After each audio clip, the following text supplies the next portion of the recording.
Hello friends, देखिए पिछले video में हमने बात की थी दो तरीके के प्रदेशों की, बालू का स्तूप मुक्त प्रदेश और बालू का स्तूप युक्त प्रदेश।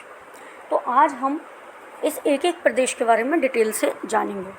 और जो भी ये वीडियो देख रहे हैं तो इससे पहले आप पहले वाला वीडियो देखिए, जिससे आप एक साथ एक क्रम में इन चीज़ों को जान सकें।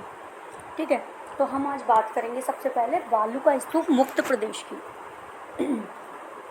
देखिए, जैसलमेर के दक्षिणी भाग में आकलबुढ़ फोसिल मतलब जीवाश्म, फोसिल का मतलब होता है जीवाश्म, तो आकलबुढ़ फोसिल पार्क है, जिसको जीवाश्म पार्क भी कहा जाता है। ये कहाँ पर है? जैसलमेर के दक्षिणी भाग में है। ठीक है, ये हम बात कर रहे हैं बालू का स्तूप मुक्त प्रदेश के अंदर की बातें हैं। ठीक है, तो जैसलमेर का दक्षिणी भाग, वहाँ पर क्या है? आकलबुढ़ फोसिल जीवाश्म पार्क है। यह बालू का स्तूप मुक्त भाग है, जहाँ पर अवसादी चट्टानें पाई जाती हैं। कौन सी चट्टानें हैं? अवसादी चट्टानें पाई जाती हैं। इन चट्टानों की विशेषता है कि ये लंबे समय तक पानी को रोककर रख सकती हैं। ये जो बालू का स्तूप मुक्त भाग है, जहाँ पर अवसादी चट्टानें पाई जाती हैं, इन चट्टानों की विशेषता है कि लंबे समय तक पानी को रोककर रख सकती हैं। और यह क्षेत्र क्या कहलाता है? इस क्षेत्र को ही लाठी सीरीज कहा जाता है। और लाठी सीरीज का ही दूसरा नाम क्या है? थार का नखलिस्तान। Very very important. थार का नखलिस्तान किसे कहा जाता है? लाठी सीरीज को ही कहा जाता है। ठीक है, यहाँ भूगर्भिक जल पट्टी है। मतलब भूगर्भिक जल पट्टी मतलब भू के गर्भ के नीचे पानी बहता है, ज़मीन के नीचे पानी, जो पोखरण से मोहनगढ़ के मध्य तक फैला हुआ है। कहाँ तक विस्तार है? पोखरण से मोहनगढ़ तक भूगर्भिक जल पट्टी है। नेक्स्ट देखिए, अरावली का वृष्टि छाया प्रदेश होने के कारण दक्षिण पश्चिम मानसून यहाँ पर बहुत कम वर्षा कर पाता है।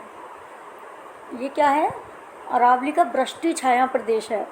वृष्टि छाया प्रदेश है मतलब यहाँ बारिश नहीं होती, इसलिए यहाँ पर दक्षिण पश्चिमी जो मानसून है वो वर्षा नहीं कर पाता। थार के मरुस्थल का ढाल, बहुत बार पूछा हुआ क्वेश्चन है, थार के मरुस्थल का ढाल किस दिशा में है? तो उत्तर पूर्व से दक्षिण पश्चिम की ओर है। कौन सी दिशा है? उत्तर पूर्व से दक्षिण पश्चिम। राजस्थान में सर्वाधिक वायु अपर्दन कौन से ज़िले में होता है? जैसलमेर में होता है। सर्वाधिक वायु अपर्दन जैसलमेर में। 25 सेंटीमीटर समवर्षा थार के मरुस्थल को दो भागों में विभाजित करती है।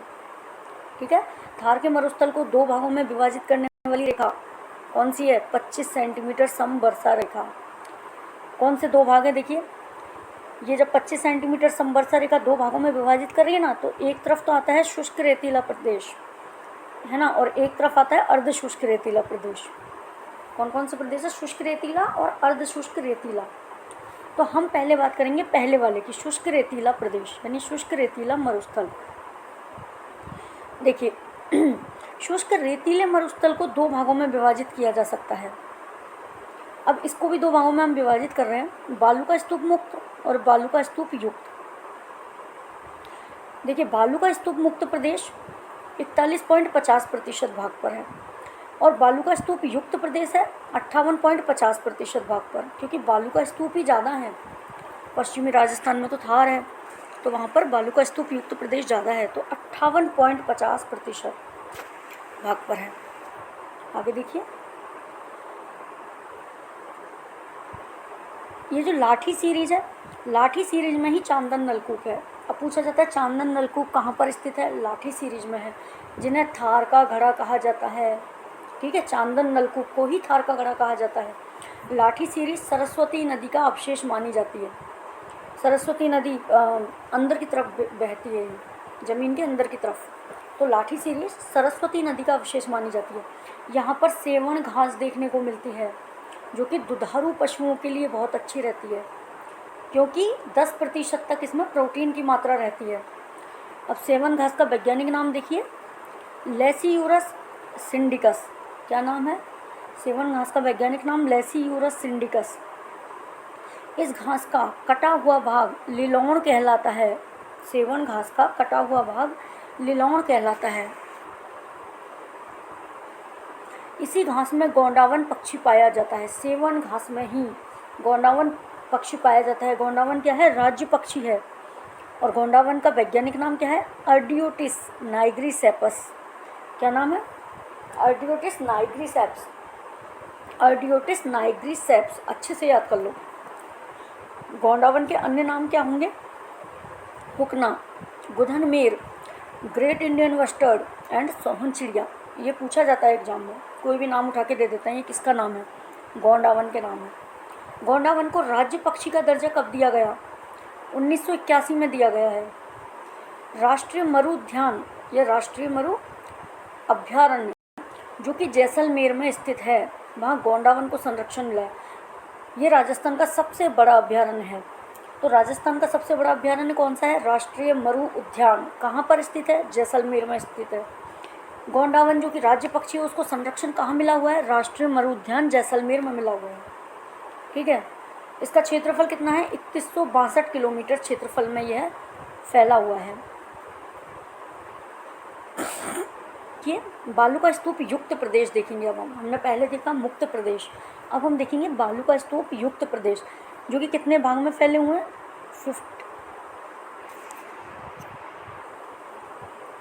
58.50% भाग पर बालू का स्तूप युक्त प्रदेश है। देखिए रेत के विशाल टीले, जो रेत के विशाल टीले हैं जिनको हम धोरे भी कहते हैं, यही बालू का स्तूप कहलाते हैं।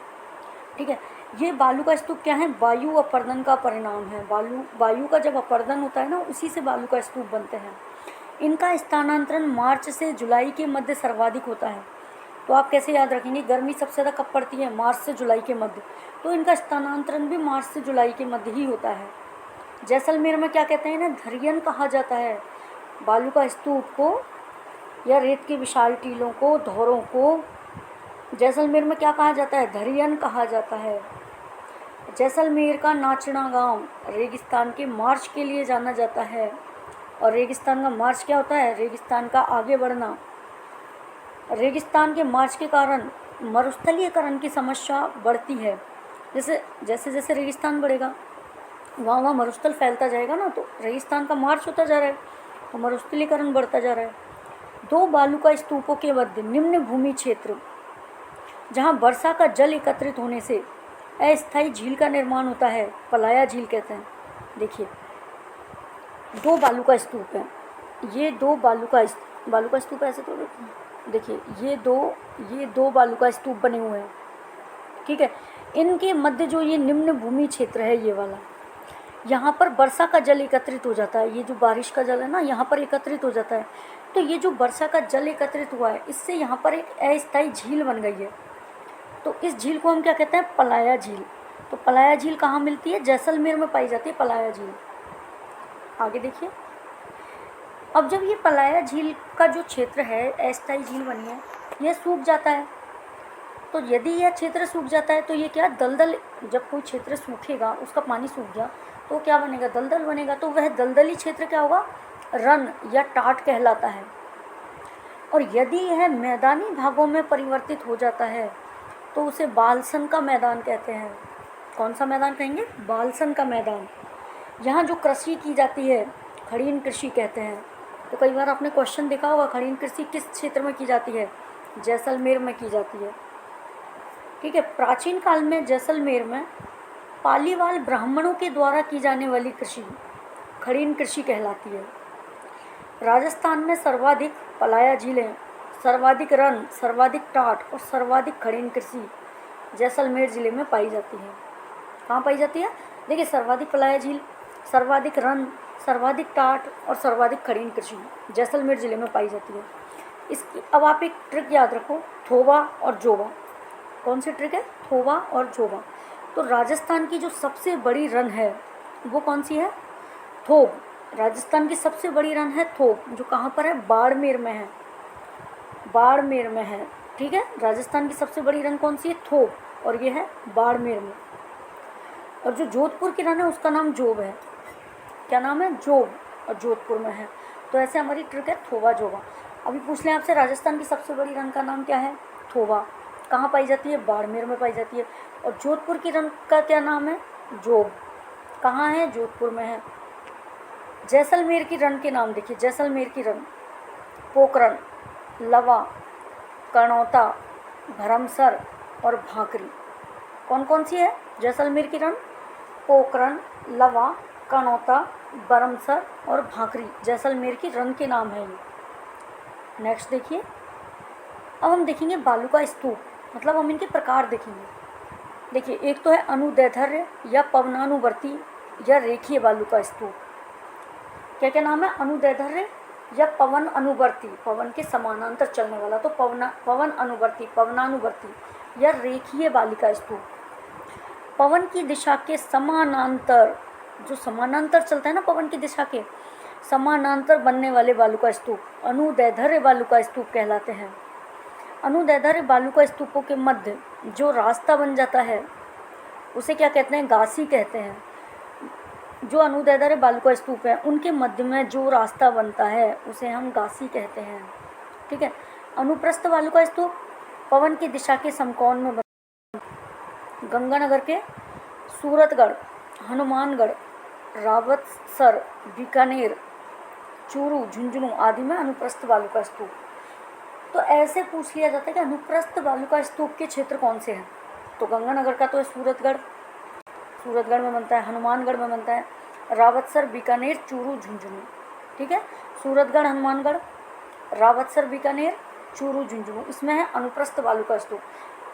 और अनुदैर्ध्य में, अनुदैर्ध्य को पवनानुवर्ती भी बोलते हैं और रेखिक बालू का स्तूप भी बोलते हैं। नेक्स्ट देखिए, बरखान बालू का स्तूप। ये देखिए, बरखान बालू का स्तूप के बारे में, ये गतिशील होता है, मतलब एक स्थान से दूसरे स्थान पर ये इनकी गति रहती है और ये अर्धचंद्राकार आकृति के होते हैं।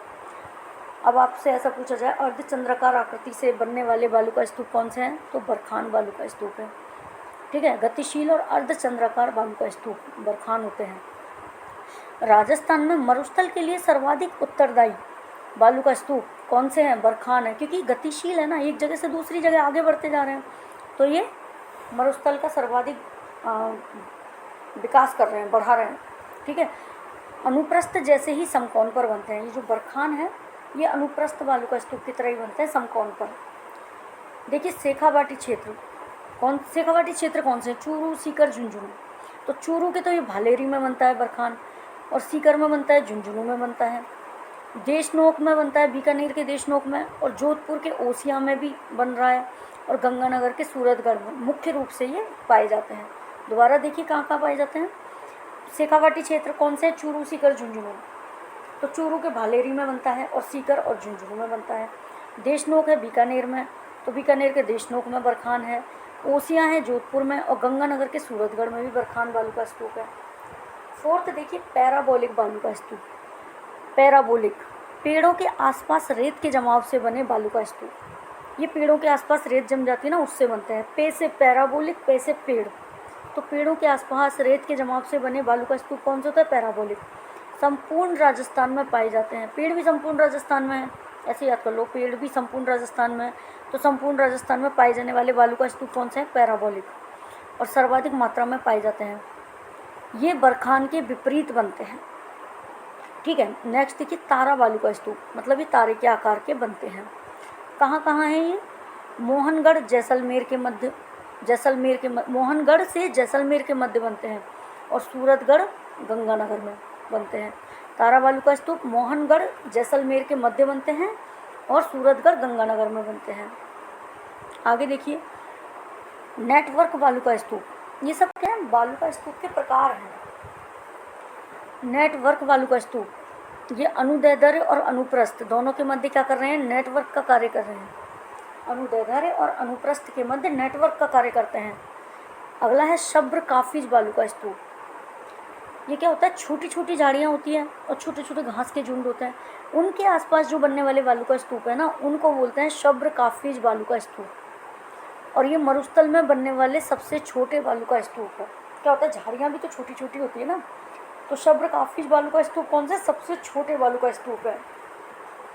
अब देखिए कुछ इंपॉर्टेंट फैक्ट्स। राजस्थान में सर्वाधिक बालू का स्तूप कहाँ पाए जाते हैं? जैसलमेर में। और सर्वाधिक प्रकार के बालू का स्तूप कहाँ है? जोधपुर में। देखिए, सर्वाधिक बालू का स्तूप तो है जैसलमेर में, और सर्वाधिक प्रकार के टाइप्स, मतलब सबसे ज़्यादा टाइप्स के जो होते हैं ना, वो जोधपुर में पाए जाते हैं। और सर्वाधिक मात्रा में बनने वाले बालू का स्तूप कौन से हैं? पूरे राजस्थान में बनते हैं पैराबोलिक। ठीक ठीक है। सर्वाधिक बालू का स्तूप जैसलमेर में, यानी सबसे ज़्यादा बनते हैं जैसलमेर में। सर्वाधिक प्रकार के बालू का स्तूप जोधपुर में बनते हैं और सर्वाधिक मात्रा में बनने वाले हैं पैराबोलिक। नेक्स्ट देखिए, अब हम बात करेंगे काजरी और आफरी की। ये यहाँ से एक ना एक क्वेश्चन जरूर आता है, कोई भी एग्जाम उठा के देख लीजिए, एक ना एक क्वेश्चन जरूर आएगा। काजरी देखिए क्या है, देखिए central arid zone research institute, केंद्रीय शुष्क क्षेत्र अनुसंधान संस्थान। और आफरी क्या है, arid forest research institute, arid forest research institute, शुष्क वन अनुसंधान संस्थान। एरिड मतलब शुष्क, फॉरेस्ट वन रिसर्च अनुसंधान इंस्टीट्यूट संस्थान, ठीक है। अब देखिए इसका उद्देश्य काजरी का उद्देश्य क्या है, भूमि के सामर्थ्य को बढ़ाना। क्या उद्देश्य, भूमि के सामर्थ्य को बढ़ाना, काजरी का उद्देश्य केंद्रीय शुष्क अनुसंधान संस्थान का। और जो आफरी है उसका उद्देश्य क्या है, मरुस्थल में ऐसी वनस्पति लगाना जो सूखा सहन करके मरुस्थल के विस्तार को कम कर सके। जैसे कौन कौन सी वनस्पति, नागफनी लगाना, ग्वारपाठा लगाना, ठीक है। तो काजरी का उद्देश्य तो है कि भूमि के सामर्थ्य को बढ़ाना, और आफरी का उद्देश्य क्या है, ऐसी वनस्पति लगाना मरुस्थल में जो सूखे को सहन कर सके और मरुस्थल के विस्तार को कम कर सके। जैसे नागफनी है, ग्वारपाठा है। इन दोनों के मुख्यालय कहाँ हैं, दोनों के ही मुख्यालय जोधपुर में है। और पहले स्थापना काजरी की हुई है 1959 में काजरी की स्थापना हुई है। और आफरी की स्थापना कब हुई है, 1985 में हुई है, ठीक है। काजरी की स्थापना 1959 में हुई है और आफरी की स्थापना 1985 में हुई है। नेक्स्ट देखेंगे अब हम अर्धशुष्क मरुस्थल। देखिए अर्धशुष्क मरुस्थल को हम 4 भागों में विभाजित कर सकते हैं। कौन कौन से हैं, पहला है लूनी बेसिन, दूसरा है नागौर उच्च भूमि, थर्ड है घग्गर का मैदान और चौथा है शेखावाटी आंतरिक जल प्रवाह क्षेत्र। तो ये चारों भाग अर्धशुष्क मरुस्थल के हैं। कौन कौन से, लूनी बेसिन है, नागौर उच्च भूमि है, घग्गर का मैदान है और शेखावाटी आंतरिक जल प्रवाह क्षेत्र है। तो फर्स्ट हम पढ़ेंगे लूनी बेसिन के बारे में, ठीक है। लूनी बेसिन की कुल लंबाई, देखिए लूनी बेसिन गोंडवाड़ प्रदेश का भाग है। कौन सा है, गोंडवाड़ प्रदेश का। लूनी नदी की कुल लंबाई कितनी है, 495 किलोमीटर, 495 किलोमीटर लूनी नदी की कुल लंबाई है। और राजस्थान में कुल लंबाई कितनी है, 330 किलोमीटर। देखिए लूनी नदी की कुल लंबाई तो है 495 किलोमीटर, लेकिन राजस्थान में कुल लंबाई लूनी नदी की है 330 किलोमीटर। उद्गम कहाँ से है लूनी नदी का, नाग पहाड़ अजमेर से, जहाँ पर इसे सागरमती नदी कहते हैं। देखिए उद्गम है नाग पहाड़ अजमेर से, लेकिन वहाँ ये लूनी नदी नहीं कहलाती। ना अजमेर के नाग पहाड़ से जब ये निकलती है वहाँ पर इसे सागरमती नदी कहा जाता है। और जब पुष्कर से आने वाली सरस्वती नदी इसमें मिलती है तो इसका नाम हो जाता है लूनी नदी, इसको लूनी नदी कहा जाता है। अजमेर के नाग पहाड़ से उद्गम है, तब तक तो इसको सागरमती नदी कह रहे हैं, और जब पुष्कर से आने वाली सरस्वती नदी इसमें मिलती है तो उसको लूनी नदी कहा जाता है। और लूनी नदी को क्या क्या कहा जाता है, लवणवती नदी, क्योंकि इसमें लवण की मात्रा होती है। आधी खारी आधी मीठी नदी भी कहा जाता है, लूनी नदी को आधी खारी आधी मीठी नदी भी कहते हैं। अब देखिए पश्चिमी राजस्थान की सबसे लंबी नदी है ये, रेगिस्तान की गंगा कहा जाता है लूनी नदी को, और मारवाड़ की गंगा कहा जाता है। क्या क्या नाम है, पश्चिमी राजस्थान की पश्चिमी राजस्थान की सबसे लंबी नदी है लूनी नदी, ठीक है। रेगिस्तान की गंगा लूनी नदी, क्योंकि रेगिस्तान में पानी मिल रहा है इससे, रेगिस्तान की गंगा लूनी नदी, और मारवाड़ की गंगा लूनी नदी। कालिदास ने लूनी नदी को अंतः सलीला नाम से पुकारा है। तो क्वेश्चन मान लो आ जाए आपके कि किसने लूनी नदी को अंतः सलीला कहा है, तो कालिदास ने कहा है। कालिदास ने लूनी नदी को अंतः सलीला नाम से पुकारा है। जालौर जिले में लूनी नदी का जो प्रवाह क्षेत्र है, जालौर जिले में जहाँ पर लूनी नदी का प्रवाह क्षेत्र है वो रेल या नेहड़ा कहलाता है। क्या कहेंगे, रेल या नेहड़ा कहलाता है। और लूनी नदी जिन जिलों में बहती है वो निम्न है। देखिए लूनी नदी कौन कौन से जिलों में बहती है, इसकी एक ट्रिक देखिए, अब नाजा जोधा पाली। क्या बोलेंगे, अब नाजा जोधा पाली।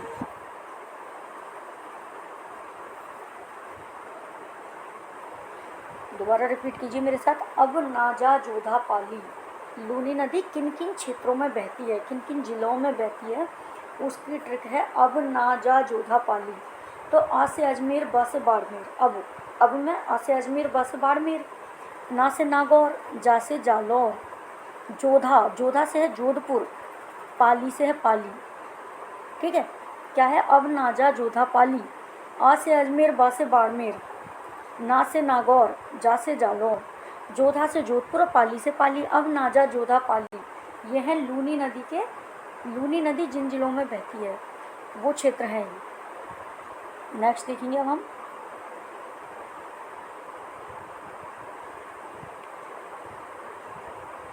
देखिए, लूनी नदी के किनारे तिलवाड़ा बाड़मेर में एक पशु मेले का आयोजन होता है। ठीक है, जो पश्चिमी राजस्थान का सबसे बड़ा पशु मेला है। पश्चिमी राजस्थान का सबसे बड़ा पशु मेला है, तिलवाड़ा में होता है, बाड़मेर में, लूनी नदी के किनारे। ठीक है, पश्चिमी राजस्थान का सबसे बड़ा पशु मेला। और राजस्थान का सबसे बड़ा पशु मेला वो कहाँ लगता है? पर्वतसर नागौर में लगता है, तेजाजी का मेला। ठीक है, तेजाजी पशु मेला के नाम से है। तो बाड़मेर में, तिलवाड़ा में लूनी नदी के किनारे पशु मेले का आयोजन होता है। और ये पश्चिमी राजस्थान का है, ध्यान रखना, सबसे बड़ा राजस्थान का नहीं है। और राजस्थान का सबसे बड़ा पशु मेला है पर्वतसर नागौर में, तेजाजी का मेला। अब देखिए, जोधपुर के पिचियाक गांव में, ये पिचियाक गांव का नाम इम्पोर्टेंट है। जोधपुर के पिचियाक गांव में लूनी नदी पर बांध बना हुआ है, जिसे जसवंत सागर बांध कहते हैं, जिसका निर्माण जसवंत सिंह सेकंड ने कराया था। देखिए, जोधपुर के पिचियाक गांव में लूनी नदी बह रही है, उस पर एक बांध बना हुआ है जिसको कि जसवंत सागर बांध कहते हैं। तो जसवंत सागर बांध कहाँ स्थित है? जोधपुर में। ठीक है, जोधपुर के पिचियाक गांव में। कौन सी नदी पर बना है जसवंत सागर बांध? लूनी नदी पर बना हुआ है। और इसका निर्माण किसने करवाया है? महाराजा जसवंत सिंह सेकंड ने करवाया है।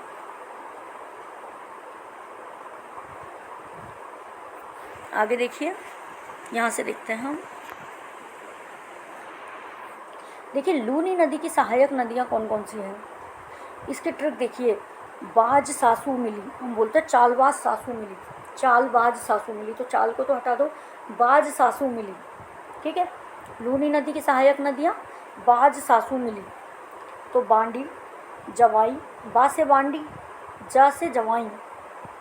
ठीक है, जोजड़ी, जा से दो हो गई, जवाई और जोजड़ी, बा से बांडी, जवाई जोजड़ी, जा से।